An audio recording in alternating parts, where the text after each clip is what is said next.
Agus, tersangka tindak pidana kekerasan seksual, boleh saja berkelit tidak mengakui perbuatannya. Namun polisi menyebut, penetapan Agus sebagai tersangka ini telah berdasarkan 2 alat bukti serta hasil pemeriksaan saksi-saksi, termasuk saksi ahli kedokteran dan juga psikologi.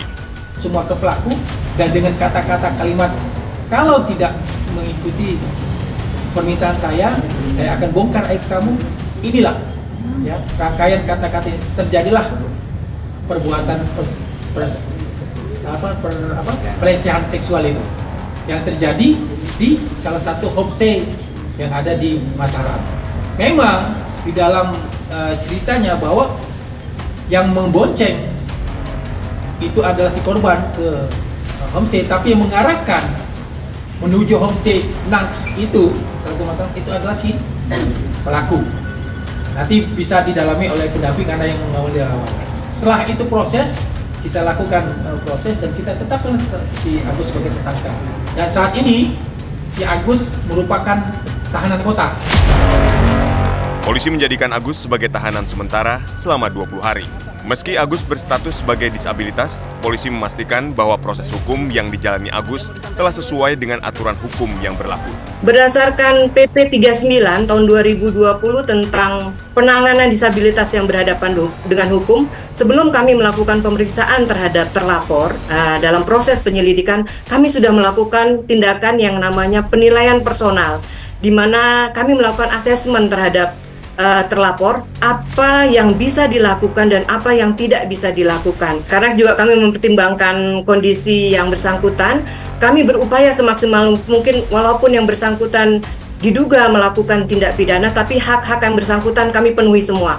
Kami melibatkan Komisi Disabilitas Daerah NTB untuk pemenuhan pendampingan hukum, walaupun sempat yang bersangkutan menolak, tidak mau didampingi, tetapi berdasarkan ketentuan dalam proses penanganan dengan ancaman di atas 5 tahun, kami pastikan bahwa hak-hak yang bersangkutan terlindungi dan didampingi pengacara.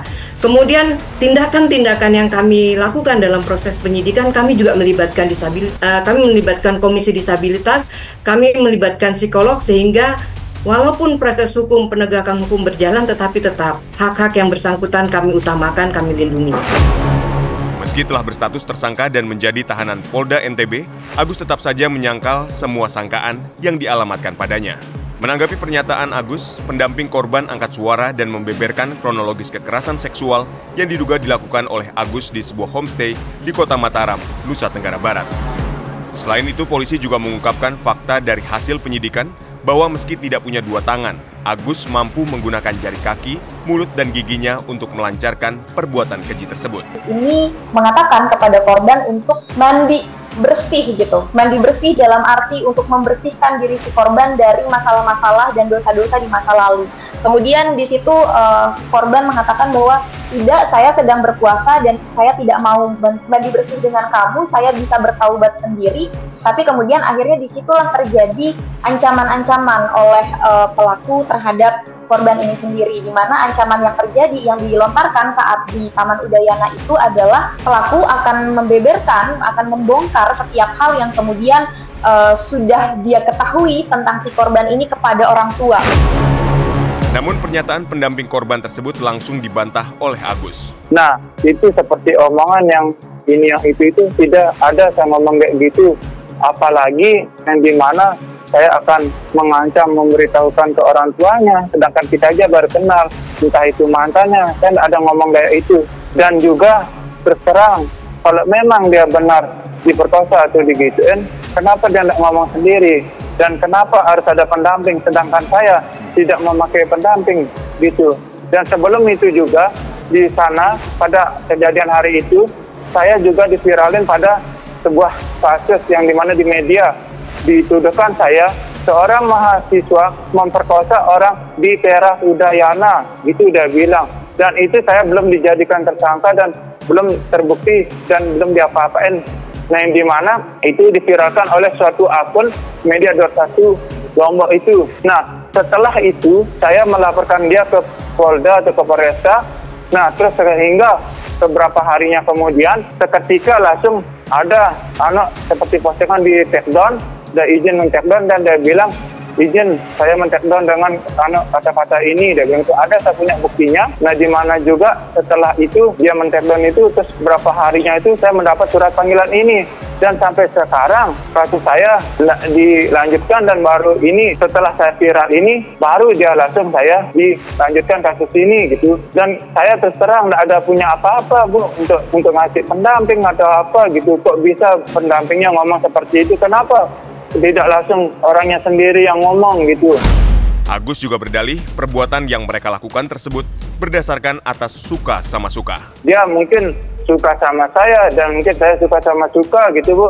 Saya masuk, nah setelah masuk itu dia yang bukain baju celana saya dan dia buka sendiri gitu. Karena atas dasar saya suka sama dia dan dia suka sama saya karena dia yang bukain gitu Bu. Gitu. Tetapi setelah atas dasar suka sama suka itu, nah seketika setelah itu dia menelpon seorang temannya Bu.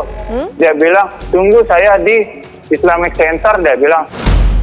Pernyataan Agus tersebut bertolak belakang dengan keterangan dari pendamping korban. Ya, itu sangat jelas membuat-buat ya, karena jadi begini, saya lanjutkan mungkin dari yang tadi saya sempat jelaskan ya, bahwa pada saat korban sedang duduk-duduk sambil membuat konten di Taman Udayana, itu pelaku Agus datang untuk mengajak korban berkenalan, kemudian di situ pelaku berusaha untuk mengambil simpati dari korban, sampai akhirnya korban percaya bahwa si pelaku ini tidak bermaksud apa-apa, hanya ingin berbincang-bincang saja. Nah, kemudian tadi terjadi satu momen di mana pelaku mengarahkan korban untuk melihat ke arah utara, di mana di sana terjadi satu adegan yang membuat si korban ini merasa terkejut hingga menangis dan ketakutan.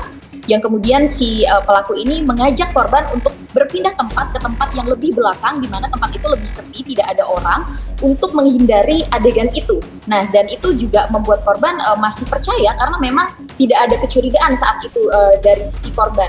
Tapi kemudian dalam proses perjalanan dari satu titik ke titik yang belakang teras Taman Udayana itu dari situ pelaku sudah mulai banyak membicarakan tentang hal-hal yang berkaitan dengan masalah pribadi korban, baik itu keluarga, masalah perkuliahan, masalah asmara, seksualitas, dan lain sebagainya, yang kemudian membuat korban ini merasa ada beberapa hal yang kenapa akurat, beberapa hal kenapa bisa akurat begitu, dan di situ korban bertanya-tanya sambil merasa ketakutan.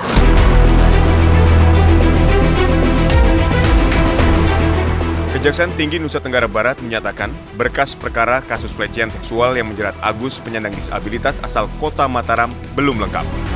Hasil penelitian berkas perkara menunjukkan adanya kekurangan bukti, sehingga Kejaksaan melalui tim Jaksa Penuntut Umum memberikan petunjuk kepada polisi untuk melengkapi berkas perkara tersebut. Penelitian berkas perkara masih terdapat kekurangan alat bukti, sehingga kami memberikan petunjuk apa yang harus dilengkapi.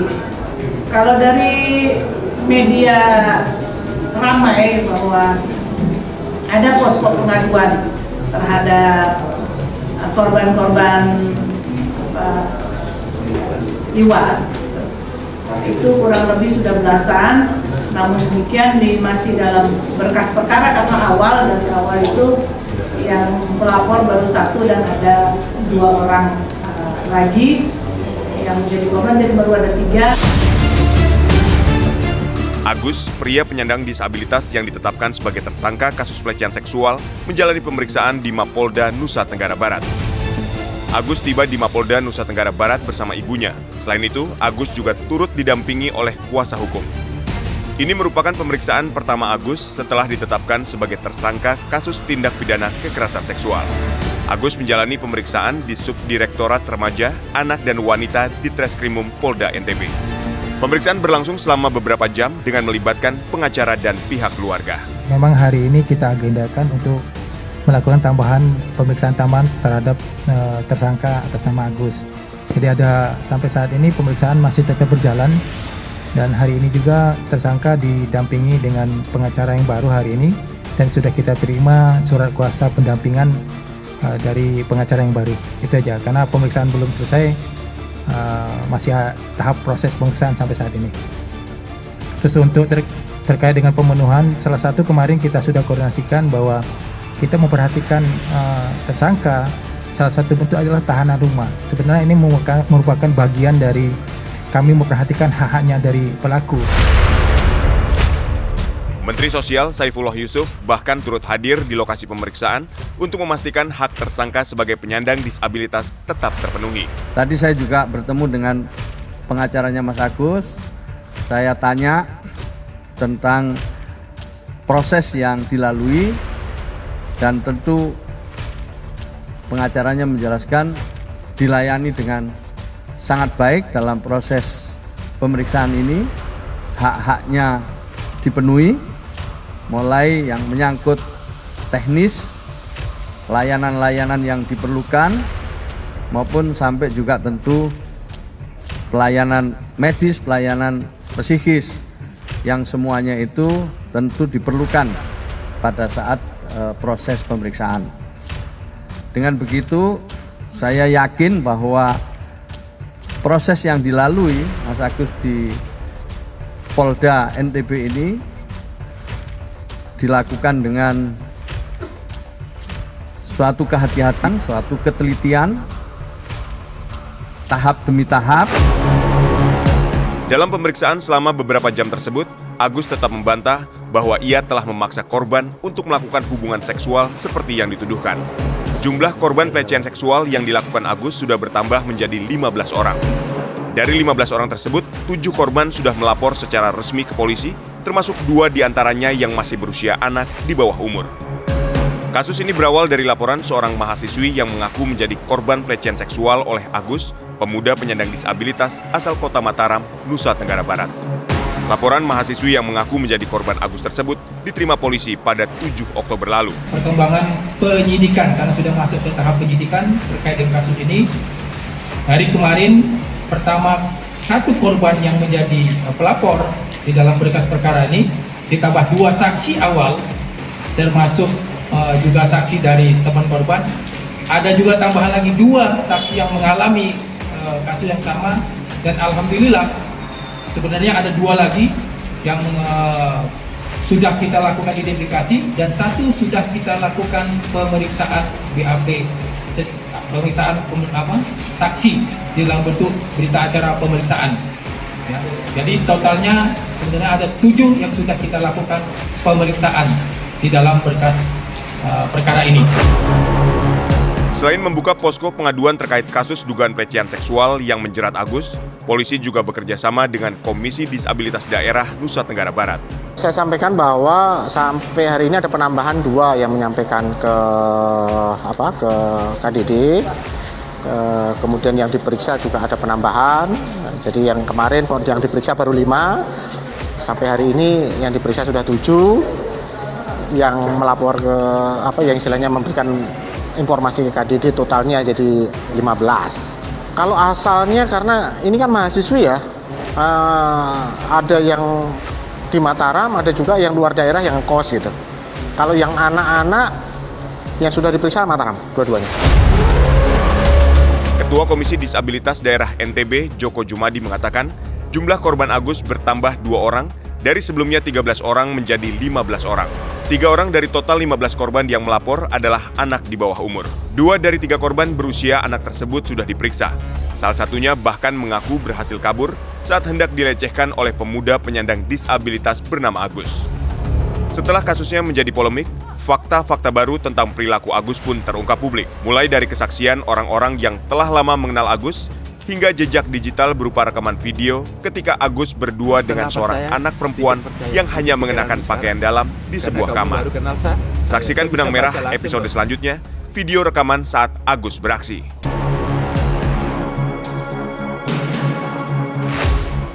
Agus merasa prihatin dengan dirinya yang tiba-tiba ditetapkan sebagai tersangka oleh polisi dengan tuduhan melakukan kekerasan seksual pada seorang mahasiswi salah satu perguruan tinggi di Mataram, Nusa Tenggara Barat. Coba logika, bagaimana saya memperkosa 2 cewek, bahasa dia kan 2 cewek, sedangkan 1 cewek aja saya tidak bisa buka baju, buka celana, apalagi berdua gitu.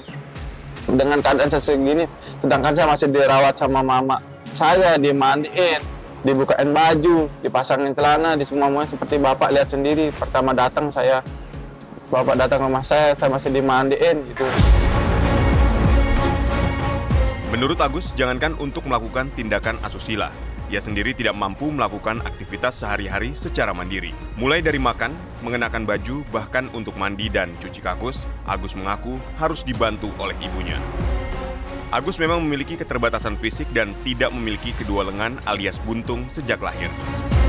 Sementara itu, Ibu Agus, I Gusti Ayu juga tidak percaya jika anaknya bisa menjadi pelaku tindak pidana kekerasan seksual. Saya sangat kaget dan shock sekali, Pak, sampai saya pingsan, sampai saya dibawa ke rumah sakit waktu itu, Pak. Sampai saya di oksigen, di macam-macam, karena saya tidak kuat melihat anak saya sudah kondisinya kayak begini. Terus dijadiin tersangka, kan itu tidak masuk di akal, Pak. Bagaimana dia buka baju celana sendiri, sementara dari bayi sampai sebesar ini saya yang merawat, Pak, yang mandiin, yang semua-muanya sudah saya gitu. Kasus ini bermula dari laporan seorang mahasiswi ke Polda NTB. Ia mengaku telah diperkosa oleh Agus. Bagaimana cara saya perkosa orang, itu ada kekerasan seksual, kan dia bisa mendorong, melawan, ataupun ditinggal aja saya. Namun setelah melakukan penyelidikan dan penyidikan, polisi menetapkan Agus sebagai tersangka dan menjadikannya sebagai tahanan rumah. Bahwa dengan serangkaian kegiatan penyelidikan, ketika kami telah menerima laporan, kami lakukan tindakan penyelidikan dengan meminta keterangan dari beberapa orang, kemudian kami mencoba mengumpulkan barang bukti, sehingga terhadap perkara ini kami tingkatkan ke tahapan penyidikan. Dari proses penyidikan, kami sudah melakukan pemeriksaan saksi lebih dari 5 orang. Kemudian kami telah melakukan penyitaan terhadap barang bukti. Kami juga telah melakukan permintaan keterangan terhadap ahli, baik dari Rumah Sakit Bayangkara maupun dari psikolog di NTB ini.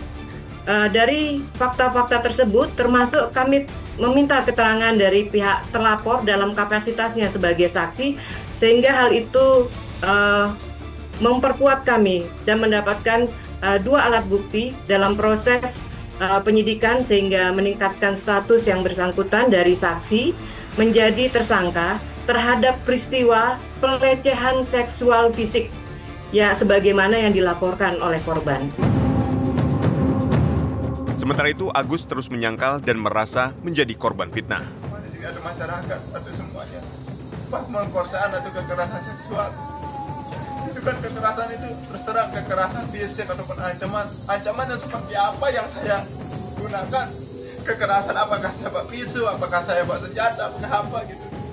Saya hanya minta tolong diantar ke kampus, sudah cukup itu aja. Kenapa sampai kayak gini gitu?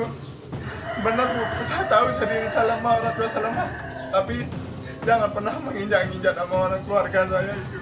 Lebih baik saya mati daripada saya melihat keluarga saya diginiin, Bu. Capek saya kayak gini. Terus terasa di kamar hanya diam, berdoa terus, berdoa diberikan kekuatan. Meski disangkal dengan keras oleh Agus dan dipertanyakan sebagian kalangan di media sosial, polisi sangat yakin dengan penetapan Agus sebagai tersangka. Kami mendapatkan barang bukti itu langsung di TKP. Setelah peristiwa terjadi, korban langsung melaporkan kejadian tersebut, sehingga untuk memperkuat fakta peristiwa, kami langsung mengarahkan korban untuk melakukan visum di Rumah Sakit Bayangkara. Sedangkan petugas lainnya atau penyidik lainnya juga langsung mendatangi TKP untuk mendapatkan keterangan-keterangan dari saksi yang ada di TKP, termasuk barang-barang yang ada terkait dalam peristiwa yang dilaporkan oleh korban. Sementara itu, Agus terus mengklaim dirinya tidak bersalah atas kekerasan seksual yang disangkakan pihak kepolisian kepadanya. Jujur saya merasa korban kok tega sekali kayak gini. Andai bisa ketemu gitu, kalau bisa dipertemukan saya sama korban sama yang mencemarkan nama baik saya yang 2 itu dah gitu, sekali-sekali kita ketemu dah, ayo, sudah sangat capek saya sabar ini diginiin terus gitu. Menanggapi pernyataan Agus, pendamping korban angkat suara dan membeberkan kronologis kekerasan seksual yang diduga dilakukan oleh Agus di sebuah homestay di Kota Mataram, Nusa Tenggara Barat.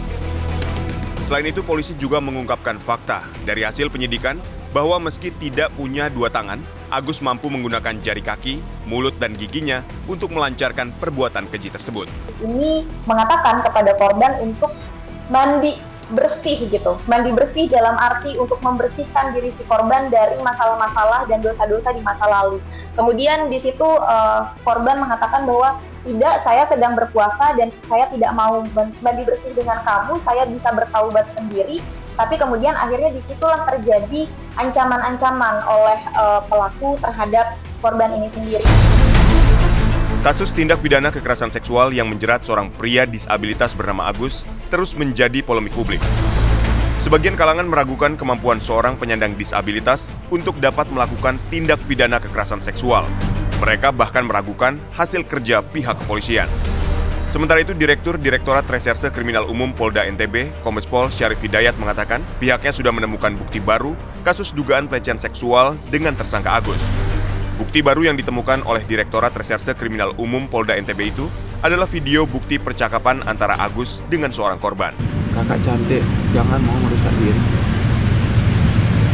Saya percaya kakak bisa kan? Punya ilmu kan? Kakak tidak perlu insecure. Buktiin bahwa kakak itu bisa. 6 tahun saya nyari kamu. Tanpa saya sadarin kemana saya nyari orang yang bisa mengerti, tidak saya tahu di mana. Entah hati saya kenapa jatuh di sini deh. Saya tidak senang lemah, lap air mata itu. Luntur pupurannya, nanti kayak apa mau ke kampus. Kakak bersihin diri, sampai kakak mau sholat pasti tidak bisa sholat. Karena ada ganjalan. Kakak kan perjuangan kakak, ya Allah. Hanya hidup sendiri dan berjuang sendiri. Benar tak? Nekat gara-gara hal sepele. Kakak mau nekat lagi? Bisa ndak aku minta jangan nekat? Cobalah. Karena kakak, sumpah, nyawa saya kasih kakak.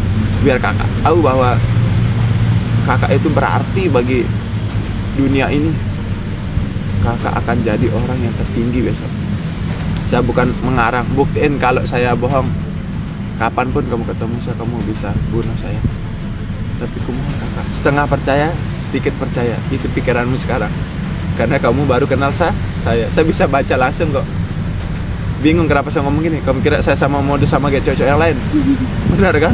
Modus iya, ikut gini. Buktinya dia ngerusak kamu. Gitu. Saya langsung to the point. Biar kamu tidak bilang saya ngerusak. Daka itu nanti masih sasak. Bahasa Indonesia ya. Walaupun kita berdua di kamar, saya tidak bisa apa-apa. Saya masih dimandiin sama mama. Saya bukan sama kayak cowok yang lain. Biar jelas. Karena cowok itu hanya manfaatin kan? Dari mana saya tahu? Itu pikiran. Kamu mau berubah atau tidak? Kalau kamu tidak mau berubah, saya pergi. Tapi kalau kamu berubah, saya akan tetap di sini dengan mengasih tahu bagaimana cara kesuksesan kamu. Dalam video berdurasi sekitar 3 menit itu, terdengar percakapan antara Agus dengan seorang yang diduga akan menjadi sasaran Agus. Agus dalam video tersebut terdengar lihai merayu korban dengan cara mengungkit-ungkit masa lalu korban, seolah-olah ia mengetahui masa lalu korban dengan pacarnya. Kombes Pol Syarif Hidayat menyebut, rekaman video yang sudah dilakukan uji forensik digital itu menjadi bukti bahwa memang ada interaksi antara Agus sebagai pelaku dengan korban. Berkembang ke sini, ternyata ada saksi satu yang memang pernah hampir mengalami yang sama, dan ini sudah kita berita acara pemeriksaan. Dia ternyata pada saat perkenalan merekam si korbannya, tapi merekam, ini bukan pelaku, korban merekam, direkamlah bahwa ada kalimat manipulatif segala macam untuk ini, dan rekamannya itu sudah serahkan kepada kita saat ini, dan saat ini kita akan untuk angkat rekaman itu melalui IT-nya teman kita di Krimsus.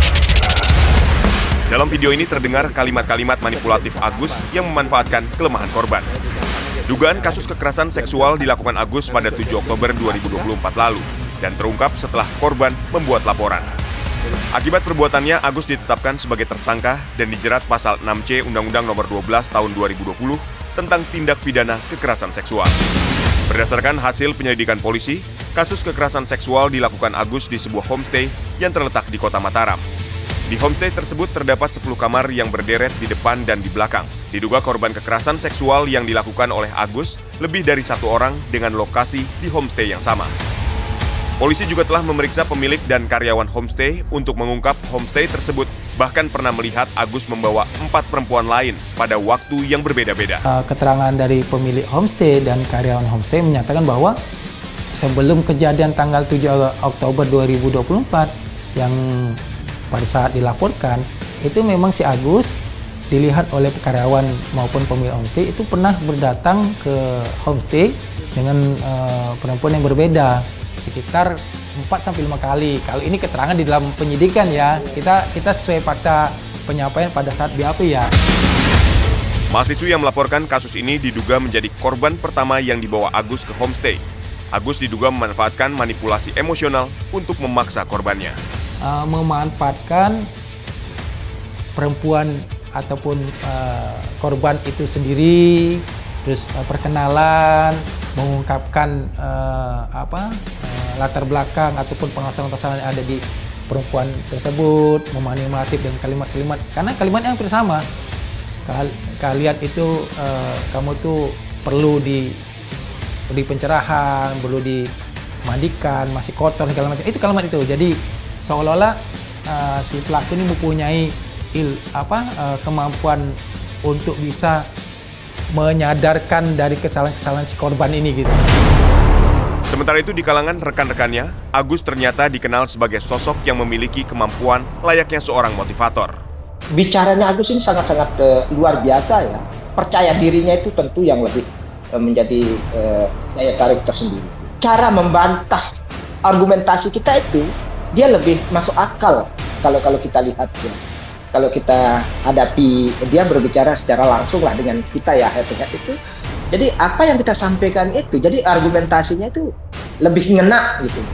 Tetapi itu kan saya nggak tahu apakah itu juga bagian dari itu juga saya nggak paham. Tetapi yang lebih jelas bahwa bicara adik kita ini sangat-sangat luar biasa. Kasus tindak pidana kekerasan seksual yang menjerat seorang pria disabilitas bernama Agus terus menjadi polemik publik. Sebagian kalangan meragukan kemampuan seorang penyandang disabilitas untuk dapat melakukan tindak pidana kekerasan seksual. Mereka bahkan meragukan hasil kerja pihak kepolisian. Sementara itu berdasarkan Undang-Undang Nomor 12 Tahun 2022 tentang Tindak Pidana Kekerasan Seksual (TPKS), polisi sudah bisa melakukan penyelidikan perkara hanya dengan satu alat bukti. Dalam hal ini, pengakuan korban saja sudah dapat dijadikan sebagai alat bukti untuk melanjutkan proses hukum. Di dalam psikologi forensik ada istilah rape trauma syndrome.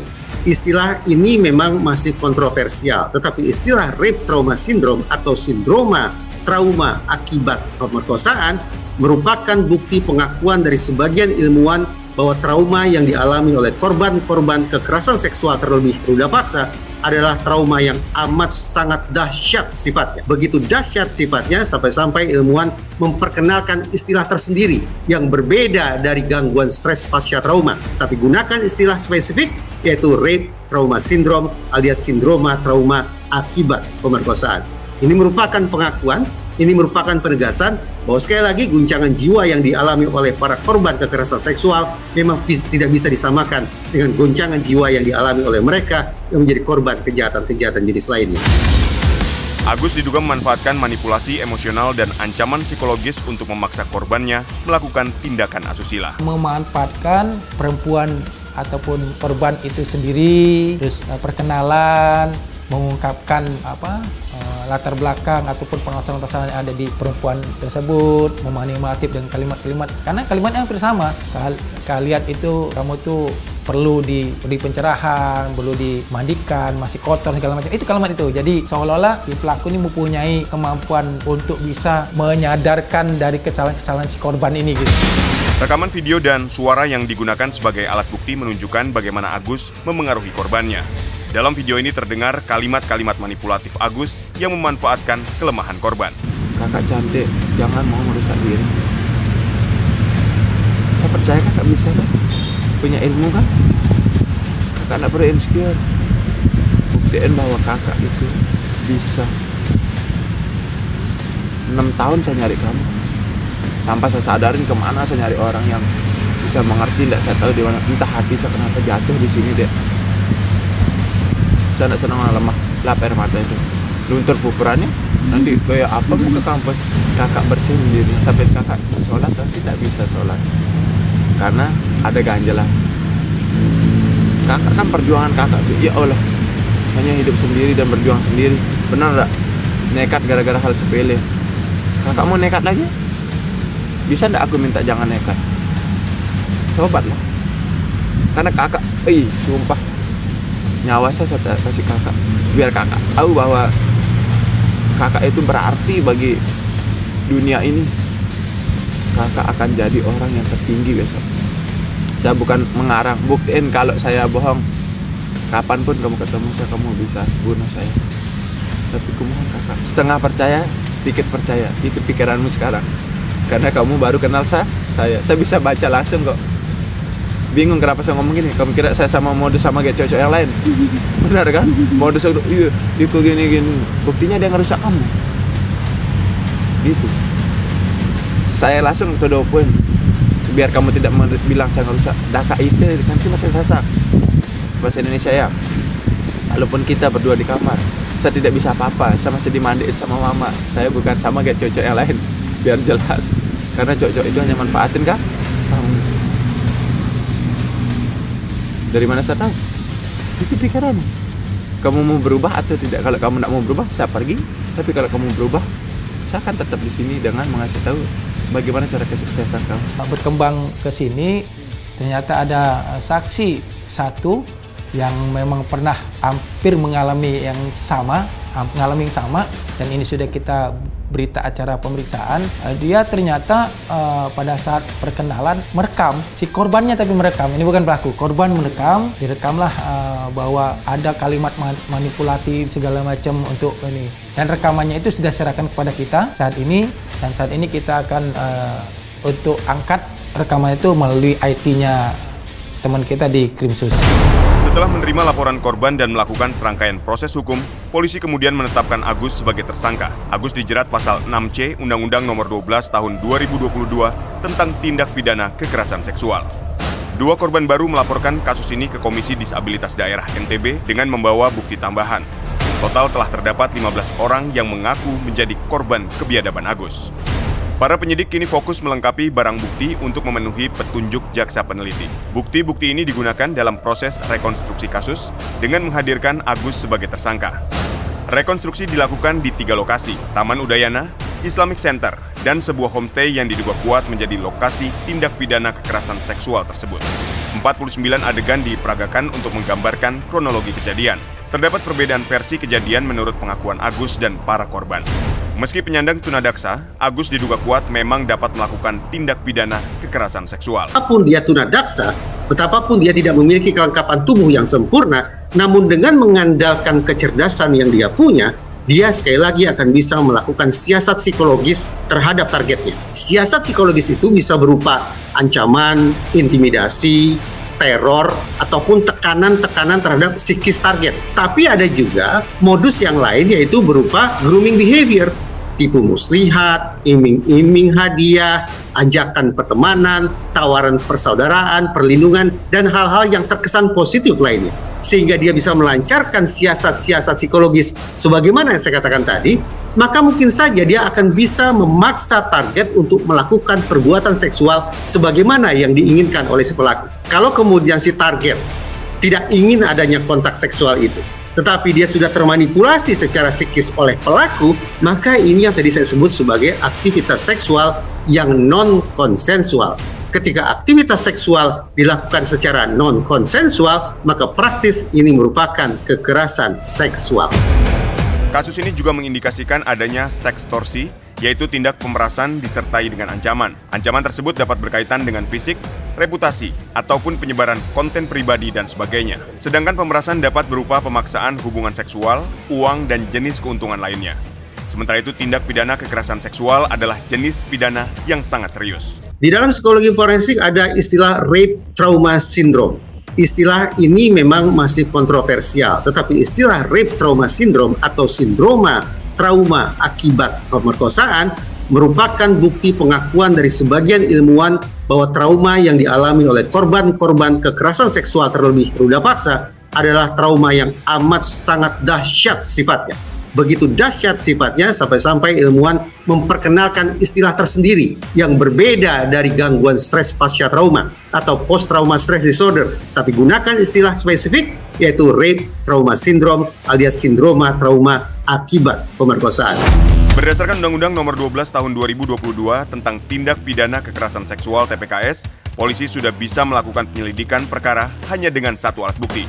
Dalam hal ini, pengakuan korban saja sudah dapat dijadikan sebagai alat bukti untuk melanjutkan proses hukum.